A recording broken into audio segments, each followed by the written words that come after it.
kasutan praegu ära tänu selle, et sa ka siin oled, et Vatkaril on 2 uut ajakirja väljas, räägi millega tegemist. Jah, see on nüüd ütleme niimoodi, et päris täpne olles Vatkaril on 1 ajakiri, aga ehk siis see iga kevadine top 100 uute autode kataloog, mida me anname juba 4. aastat välja. Aga siis vahetult enne seda ilmus ka meie uus traktori- ja põllumajandustehnika ajakiri, profi kevadnumber ja sellega me olime Tartus nädalavahetusel maamessil väljas eelmisel nädalal ja tagasiside on igati positiivne, et senised esimesed 3 numbrit on igal juhul olnud küll väga hästi vastu võetud.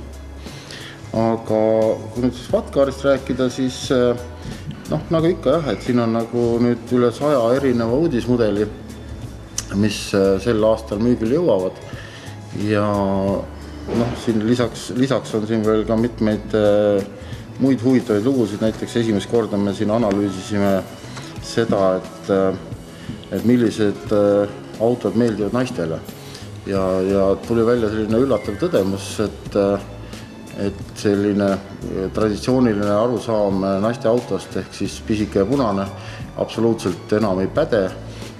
Kõik, enamus naisi, kes meil küsitluses osalesid, valisid suured maasturid oma lemmikautoks.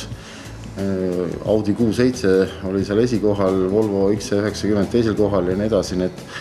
Ja sealt tulebki välja see, et tegelikult hindavad naised tänapäeval ikkagi hoopis teisi kriteeriumid, eeskätt turvalisus ja turvatunne, hea ülevaade liikluses toimuvast ja nii edasi, et see on ilmselt oluliselt määravam.